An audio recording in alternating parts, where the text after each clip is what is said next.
Tom Frampton was about to tell me an awesome story, and I said stop talking right now so I can record it for other collectors to witness.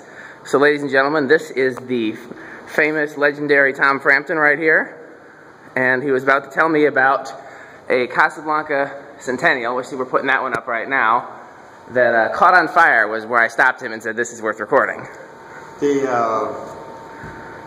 In the early days of the production, it was designed with the capacitors on the heatsink, and so I was testing 10 or so, and every one of them caught on fire. The heatsink got too hot, blew out the chemicals on the capacitors.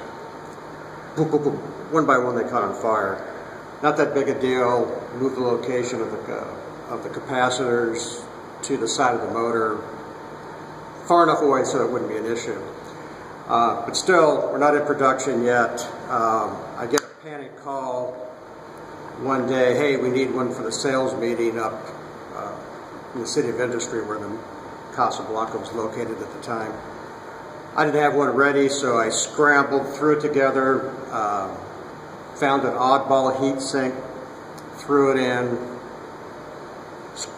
raced over to the City of Industry, got it hung up for the sales meeting, left. And the sales meeting's just about to start, and they flipped the switch to turn all the fans on.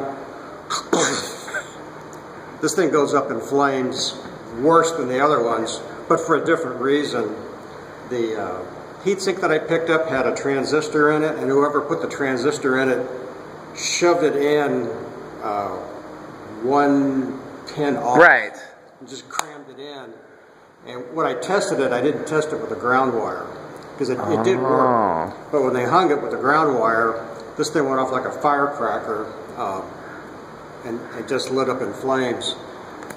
Fortunately, the people hadn't come into the sales meeting yet, so they just turned it off, put the fire out, and proceeded to do the sales meeting with the fan off. That's my story.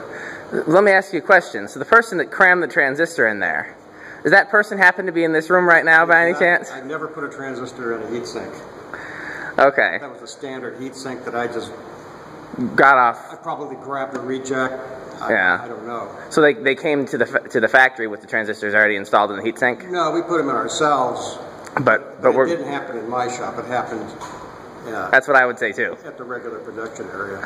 So tell us again. You told me a story yesterday about how the Casablanca New Orleans came to be. I'm making a belt fan. Person next to you is making the Victorian, the Emerson Fernleaf reproduction, and I'm sort of halfway assembled, and I just pick it up, set it on top of the Victorian. That's kind of cool looking. And that became the New Orleans fan, which a lot of collectors really like. Well, we got to get back to work, but I'll tell you, if I talk to Tom for 5 minutes, in any 5 minutes there's, oh, I already told you this story right, followed by something cool. I'll try to document as many of them as I can to share, and so I thank you guys for watching.